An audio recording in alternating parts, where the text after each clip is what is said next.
Competition time now, and Lisa Snowdon's in sunny Greece with all the details of how you can win £60,000 plus a BMW convertible. Here's how.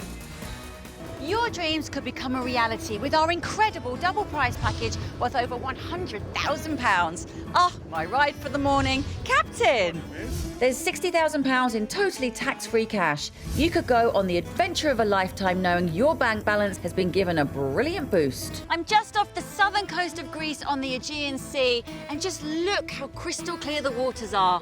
It's truly stunning. You could also be driving away this stylish BMW convertible worth over £42,000 with sport automatic transmission and LED headlights. It's an incredible prize worth over £100,000, but you got to be quick because lines close tomorrow at 3 p.m. For another chance to win, text prize to 81119. Text costs £2 plus one standard network rate message. Go to the website or enter via the This Morning app. Entries cost £2. Call 09068 781119. Calls cost £2 plus your network access charge. Or post your name and phone number to DY30 PO Box 7558 Derby DE1 0NQ. Entrants must be 18 or over. Lines close at 3 p.m. tomorrow. Good luck. Some more from Lisa later on in the show with fashion. Yes. Now, we're going to get on to this idea of would you really know what to do? Could you cope in a medical emergency?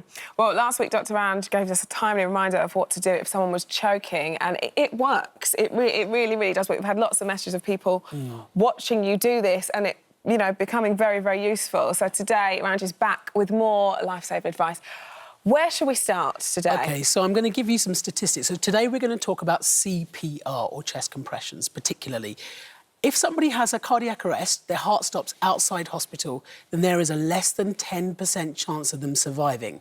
However, if you do timely CPR and defibrillation, those chances go up to over 50%. Gosh. Which is why it's so important. And actually, what you need to know isn't very much at all. The reason we give CPR or chest compressions is to keep just enough blood circulating to the vital organs until you get definitive treatment. That could be defibrillation on the scene, that could be the emergency services arriving and starting treatment, or that could be transferred to hospital. And we've all heard of stories of people being kept alive for, 40, 50 minutes, an hour until they get their treatment. So let's talk about the exact procedure. I'm going to show you on the adult dummy that we've got here, first of all. And I'm going to do it on the floor. And we're going to keep it quite simple. You can go to, a first aid course and get this in a lot more detail, but we're going to try and keep it as simple as possible. First thing you're going to do, if someone collapses in front of you, check that it is safe to approach.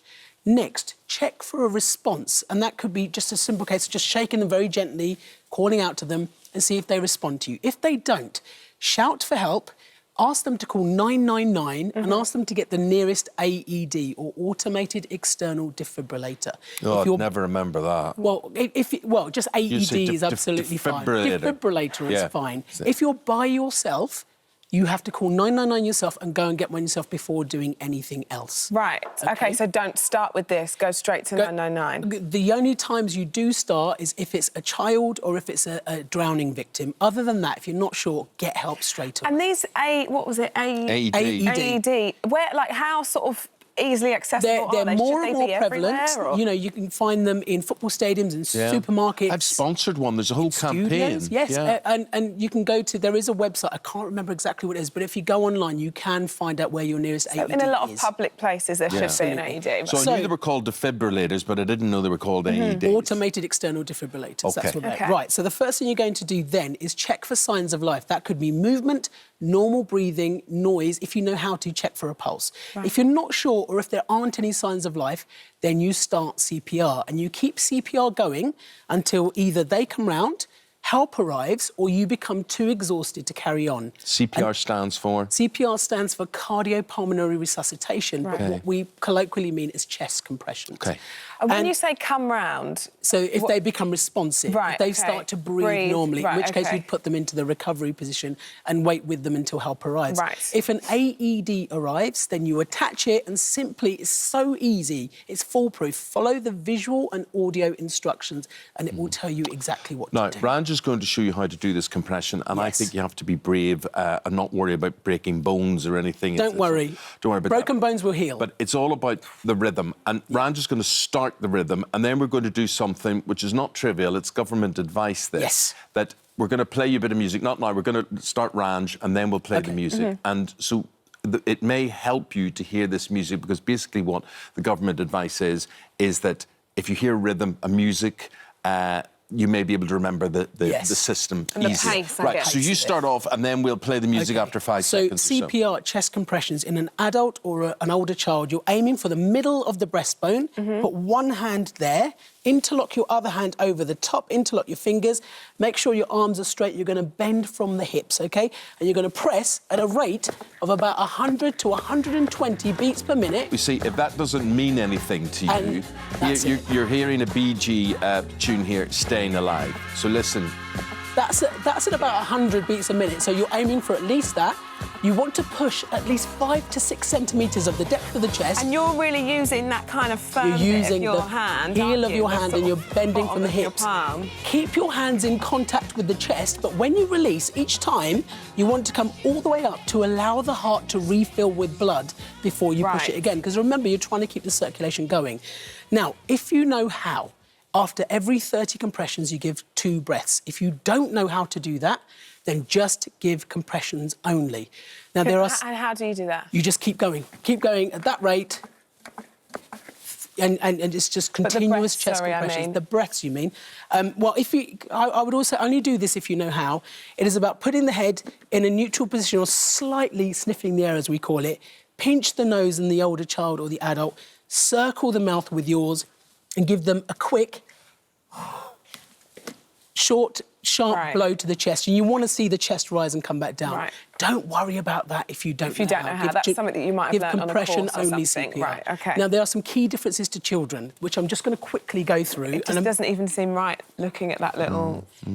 You're quite on edge. Yeah. There are This is 4 wrong. very, very basic differences that I'm going to tell you about. In children, their hearts tend to be healthy, so they tend to stop when there's a breathing problem, which is why breaths are much more important in children if you know how to do it. So before you start compressions in a child, after you've checked for signs of life, ideally you want to give 5 rescue breaths, just like I've showed you how to do.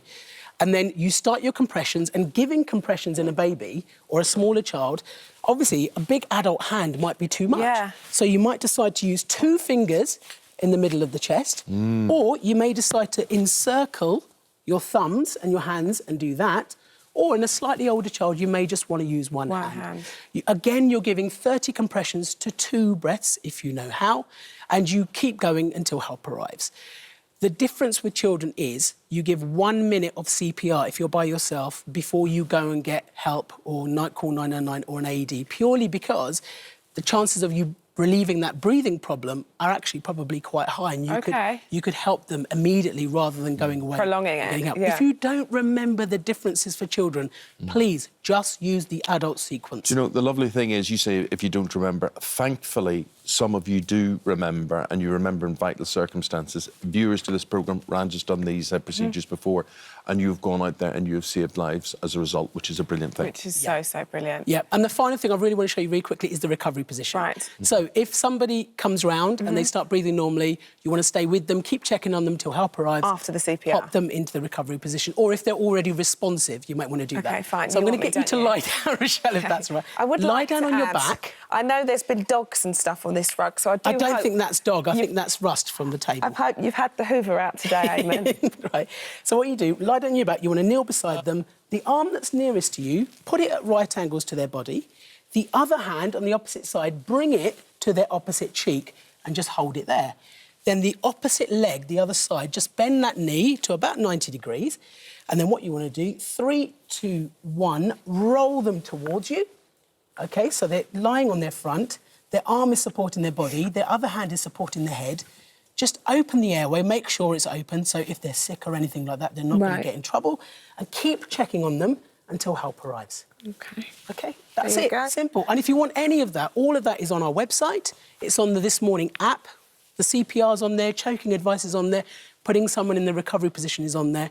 And as we said, you can go on courses. For example, St John's Ambulance run lots of courses. Do you know, Ranj, and as you mentioned that, I'm just so thankful that so many people have made it their vocation or their business to take those courses and be aware and be response volunteers for all. And as of next year, they're going to start teaching it to school children. By time. So age Brilliant. appropriate, Brilliant. every single year, at least an hour of first aid training. And I guess, like we were saying earlier, it's the panic, isn't it? Yeah. It's the I was sort a of bit panicked even just watching you down there. I thought, is she going to get back up again? So for a minute, I wondered too. I needed a hoik. the most important thing to know, don't panic. If you remember anything at all, just use the adult sequence. You can use that on anybody.